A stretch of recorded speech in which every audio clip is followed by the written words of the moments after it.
My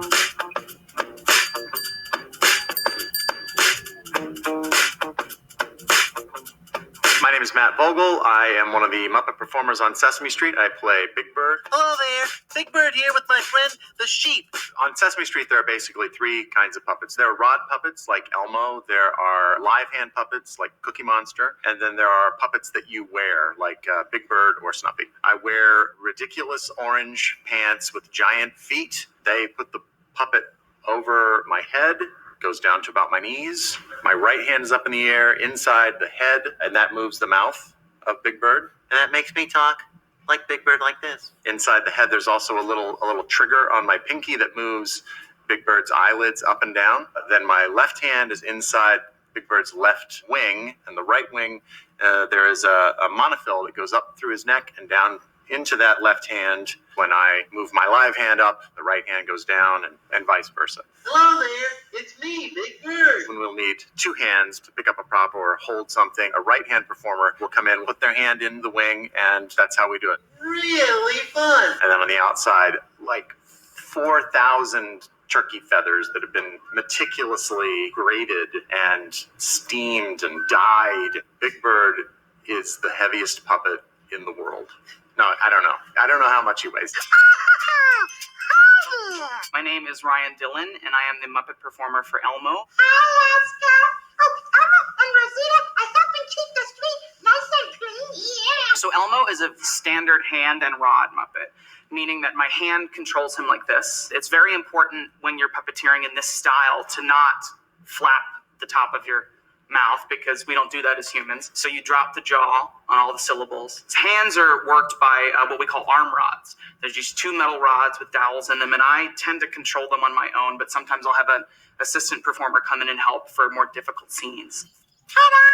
There's a number of ways where we have a character pick things up. Sometimes you can use magnets, insert them in the palm of the hand. Cookie Monster, Ernie, Telly, they can pick things up with no problem because they have live hands. Elmo, Abby, those characters are a little trickier. There's wire in the arms, but we can't actually move the fingers. Most puppets that are built in this television style are built with very specific materials. The main material being foam rubber. After they've been built with the foam, they will then be covered in fake fur, which is what Elmo is covered in. Elmo doesn't have eyelids. His eyes are attached in his head with a wooden dowel, so that if you move that dowel with your finger, he can do this sort of funny look with his eyes. And it's sort of a vague, sort of emotional expression that he can give. I don't know. I've never been in a car before.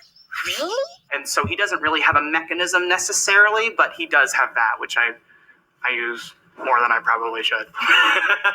What are we gonna do? We both want to do different things. My name is Martin Robinson. I play Snuffleupagus. It's a cross between a puppet and a costume character. You climb inside, there's a zipper in his midsection. Sorry if I'm destroying any illusions. I put my feet in the two front feet, and the brilliant guy behind me, whose name is Bryant Young, who's my partner in Snuffy, we have to kind of stretch. So I have to lean slightly forward. He has to lean slightly back so that there's no swag. I've actually got it rigged so that most of the weight is on my legs. I've never hurt my back doing it. I work his mouth with my left hand. Oh, Bird, what are we gonna do now? And the eyes are worked with my right hand. Look left, look right, blink, blink, blink. How do you work the snuffle? It's a curved piece of PVC with a bike handle. It's very complicated. I can do magic! I'm Leslie Carrara Rudolph.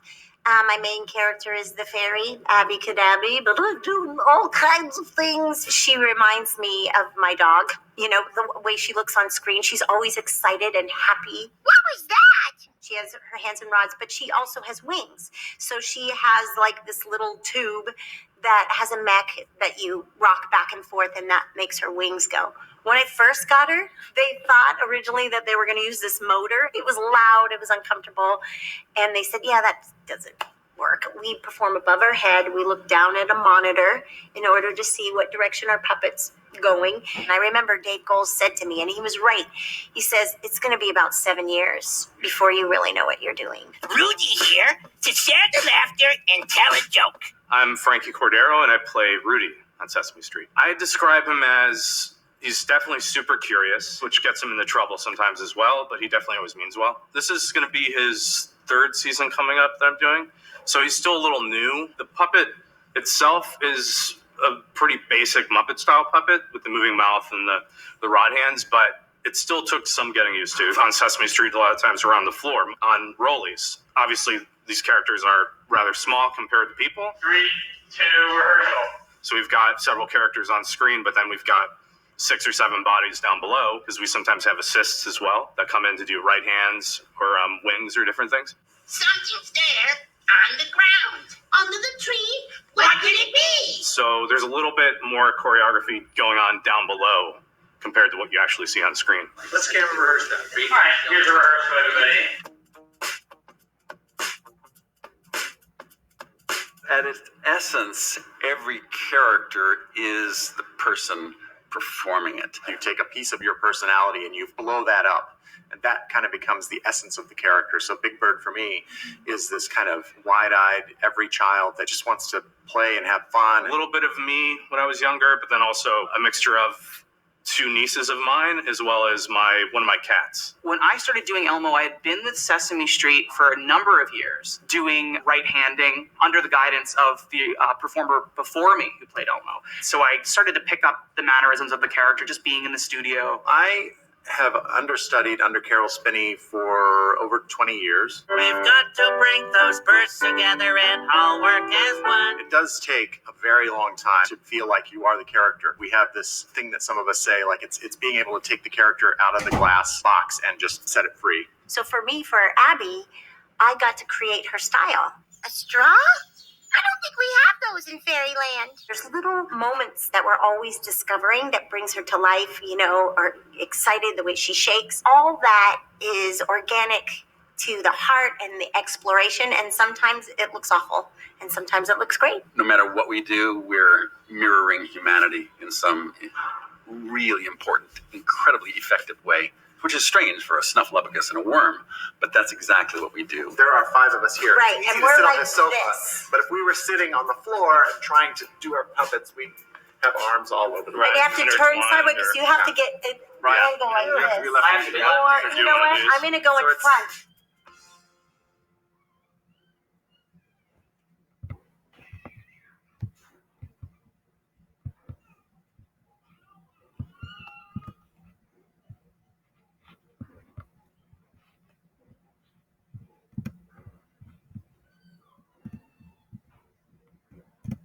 The different types of puppets. Hi guys, welcome to Hess Homeschool. Today we're going to talk about puppetry, specifically the different types of puppets. The first and easiest type of puppet to make at home is shadow puppets. All you need is a light source. Now that we have a light source, I'm going to show you some shadow puppets. So you can use cutouts to make shadows. Okay, or you can just use your hand, like this awesome duck. I'm a duck. Or this turtle. I'm so slow. The next type of puppet is finger puppets. I'm gonna eat you all. You know I can eat you. Nom, nom, nom. No, I'm dying. Water! I hate water! I breathe fire! No! You hurt my baby, I will hurt you. Die! I'm dying! No! Finger puppet. I am not slow. I'm not slow. And I'm the smartest piggy because I stayed home. The next type of puppet is a rod or stick puppet. I'm a stick puppet. Me too! Awesome! Are you eating or something? No. Are you sure? Yes. This is a hand puppet, but it has a rod for an arm. You can actually switch which arm it goes into to be expressive. Some hand puppets have different ways to control them. For example, this puppet made by Matt Banazinski can move its mouth. Hello. And this puppet, which is my favorite puppet from growing up, moves its appendages. I'm not slow. And all you need to make a hand puppet is a screw sock. Just put it on your arm, push in to make the mouth, And then you have hand controls for the mouth. I know. Sure, totally. Another fun type of puppet is the marionette. Those are string puppets, and that's the same type of puppet that Pinocchio was.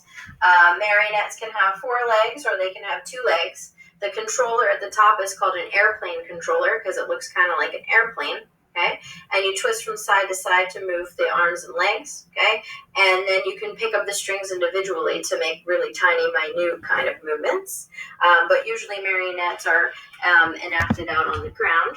So we can have the clown walk up to the tiger right here, and he can be like, "Hello, tiger, what's up? What's up, dog? I know, so totally, I love being a marionette, don't you?" Yeah, me too. Awesome. Yay!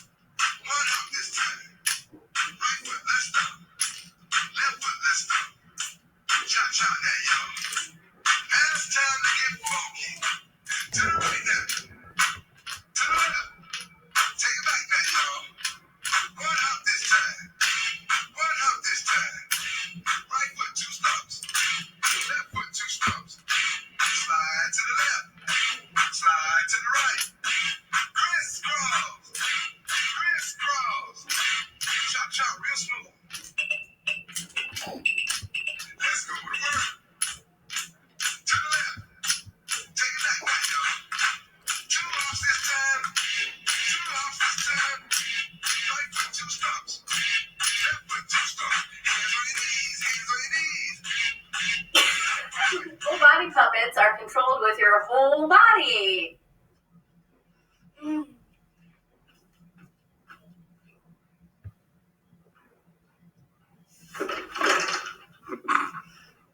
Unconventional puppets means anything can be a puppet. For example, "Hi, I'm Flat Hunter. I'm a puppet. And I'm a puppet made of paper." I'll teach you how to do that later. And last, Shampoo is better. I go on first and clean the hair. Conditioner is better. I leave the hair silky and smooth. Oh, really? All right, guys, so that kind of gives you an idea of some things you can find around your house. In school, we usually make the sock puppets or we do the paper bags. I don't have any way of getting you those materials. So today, part of your assignment is to look around your house, figure out what type of puppets you're going to make, and tomorrow you're going to write your puppet show. Your puppet show is going to be 90 seconds to 2 minutes, but you need to figure out your puppet first before you start writing.